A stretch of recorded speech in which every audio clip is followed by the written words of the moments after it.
It is a world almost beyond our modern comprehension, a planet gripped by ice. Great frozen sheets kilometers thick cover vast swaths of the northern continents. The air is thin, dry, and bitterly cold. This is Earth during the last great ice age, a time of immense challenge and profound change. It is a landscape sculpted not by water, but by the slow, inexorable grind of glaciers. Scattered across this immense frozen wilderness is a tiny, fragile population of our own ancestors. Perhaps no more than 1,000 individuals, a mere whisper of humanity, stand on the brink. Their story is not one of grand empires or great cities. Survival, resilience, a deep and intimate connection with a world that is both their provider and their greatest adversary. This was not a brief winter, but a geological epic of cold that lasted for thousands of years. The world's oceans were lower, exposing new lands and creating bridges between continents. Across these plains roamed colossal beasts, creatures of the Ice Age that seem mythical to us now. Woolly mammoths with their great curved tusks and shaggy coats moved in herds. The saber-toothed cats stalked the frozen grasslands. And our ancestors, small and vulnerable, had to find their place within this formidable kingdom of ice and giants. They were not the strongest, nor the fastest, but they possessed a unique set of skills that would prove to be the key to their endurance against all odds. Imagine standing on a high ridge, looking out over this lost world. The sun is a pale disk in a vast, empty sky. The wind, a constant and biting presence, whips across the steppe, carrying with it the scent of pine and frozen earth. There are no roads, no towns, only the endless expanse of a continent held in winter's grip. The cold was a relentless enemy. It was not simply a feature of the landscape, it was a living, breathing force that sought to steal the warmth from every living thing. At night, temperatures would plummet to levels that could freeze an unprotected person in minutes. The wind, howling across the open plains, carried a chill that could penetrate even the thickest of furs. This was the first and most constant challenge our ancestors faced. Every day was a battle to conserve heat. Every day was a battle to find shelter from the wind. Every day was a battle to keep the precious flame of fire alive.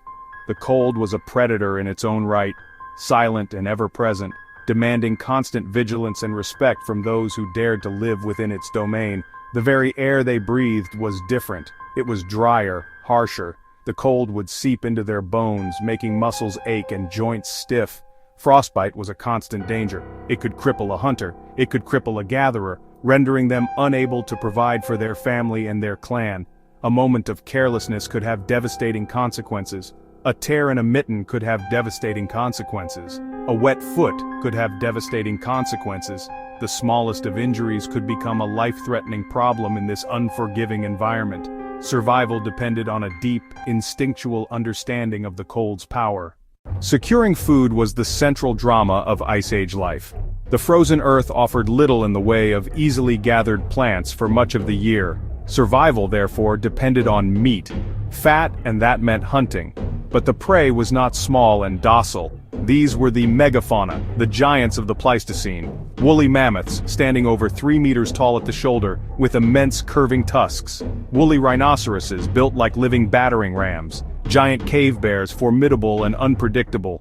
Hunting these creatures was an enterprise of incredible danger and required immense skill, courage, and above all, cooperation.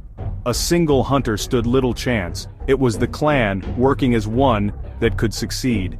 The hunt was a complex and calculated affair. It began not with a chase, but with observation. Hunters would track a herd for days, studying the animals, learning their routines, identifying a weaker or isolated individual. They understood the landscape intimately, using cliffs, ravines, narrow valleys to their advantage. The goal was to trap the animal, to limit its movement and reduce its formidable advantages. They would use fire and noise to drive their quarry towards a pre-selected location, a natural pitfall. In a world dominated by wind and ice, shelter was the line between life and death. Our ancestors were masters of finding and creating refuge from the relentless elements. They were opportunistic, making use of what the landscape provided. Natural caves were prime real estate. Deep rock overhangs were prime real estate. These formations offered immediate protection from wind snow and the biting cold. Inside these dark, echoing chambers, they could establish a base, a place of relative safety and warmth. Cave walls became humanity's first canvases. They painted the great animals of their world, leaving a legacy across tens of thousands of years. Where caves weren't available, they built their own homes. Not random huts, but sophisticated structures for harsh environments. In the vast, treeless steppes of Eastern Europe, dwellings were made from mammoth bones. Great tusks formed arched frameworks, interlocking skulls made sturdy walls, shoulder blades added structural support. The framework was covered with layers of animal skins weighted down with rocks. Bone huts were engineering marvels, proof of ingenuity using unlikely materials where there was no timber. Clothing was not a matter of modesty or fashion. It was a critical piece of survival technology. In the intense cold of the Ice Age, a well-made garment was as important as a sharp spear, a warm shelter. Without effective clothing to insulate the body and protect it from the elements, life would have been impossible. Our ancestors became expert tailors, creating sophisticated, multi-layered outfits that trapped body heat. The skins and furs of the animals they hunted were their primary resource. They learned to process them, transforming raw hide into soft, warm material. The process began as soon as a hunt was successful. Skinning an animal, a reindeer, skinning a horse, skinning a bear. It was then scraped clean of all flesh and fat using sharp stone scrapers. This was a laborious and essential task. If any organic material was left, the hide would rot and become useless. One of the most significant technological breakthroughs of this period was the invention of the bone needle. These small, delicate tools, some with tiny, exquisitely carved eyes, revolutionized the art of clothing making. Before the needle, hides could only be crudely draped or tied together. But with a needle and thread, made from animal sinew, it became possible to cut and stitch tailored garments. Hands sewing a piece of leather with a bone needle and sinew thread. They could make close-fitting trousers.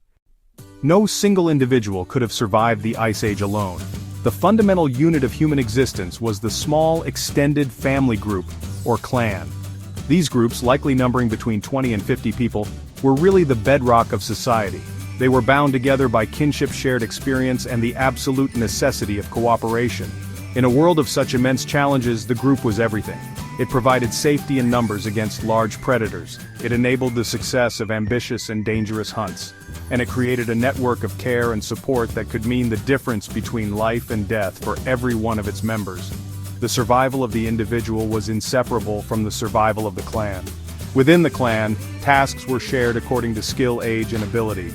The strongest and most experienced adults would likely have led the hunt, a high-risk, high-reward activity that required immense coordination. Others would have been responsible for gathering what plant foods, berries, and roots they could find during the short summer months. Back at the camp, some would have tended the fire, cared for the young children, and undertaken the painstaking work of processing animal hides into clothing and shelter. The elderly, no longer able to hunt, were not a burden. They were the living libraries of the group. Humanity's greatest advantage in the Ice Age was not strength or speed, but the combination of a clever mind and dexterous hands. Our ancestors were master toolmakers, the original inventors. They could look at a simple lump of flint and see the potential for a razor-sharp blade. This ability to conceptualize, design, create tools was the cornerstone of their success. Stone, bone, antler, wood were the raw materials of their technological world. From these humble beginnings they crafted an astonishing array of implements, each perfectly suited for a specific task, allowing them to master their environment in ways no other creature could. The core of their toolkit was stone. Flint-chured obsidian were prized for predictable fracturing. The technique of knapping, striking one stone against another with precision, was a highly developed art. A master knapper could produce a wide variety of tools from a single core. Hand axes, powerful multi-purpose tools for chopping and butchering. Delicate sharp flakes used as knives for cutting meat and hides. Ice Age people were not static, they were nomads. Their lives were governed by the seasons and the movements of great animal herds. They did not wander aimlessly. Their migrations were planned, cyclical, across a known territory. They understood the rhythms of the land with an intimacy we can scarcely imagine. They knew which valleys offered shelter in winter. They knew which upland pastures attracted reindeer in summer. Their world was a map held not on paper but in their collective memory. A landscape of stories, resources, sacred places passed down through generations. Their movements were tied directly to food. Great herds of reindeer, bison, wild horses, migrating across the vast Eurasian steppes, following vegetation. Our ancestors followed them. This lifestyle required a portable culture. Seasonal journeys were opportunities for social interaction, a time to trade valuable materials, crucially a time to find mates from outside small groups. This nomadic existence fostered a unique relationship with the environment. The survival of that tiny population of humans through the last ice age is arguably the most important story in the history of our species. It was a bottleneck, a moment of extreme peril when our existence hung by the thinnest of threads. Had they failed, had the cold been too severe or the hunts too few, the story of humanity would have ended there, a minor footnote in the planet's long history. But they did not fail. They endured. And from that small group of survivors, perhaps as few as 1,000 individuals, all of humanity today is descended. We are all the children of the Ice Age, the inheritors of their incredible resilience. The challenges of that frozen world forged the very qualities that define us. The need for complex, coordinated hunting and the sharing of resources strengthened our capacity for social cooperation. The constant threat of danger sharpened our ingenuity and our ability to solve problems. They invented new tools, developed sophisticated survival strategies, and created the first symbolic art, expressing a consciousness that looked beyond mere survival. The cognitive and social skills that were honed in the crucible of the Ice Age became the foundation upon which all subsequent human achievement was built.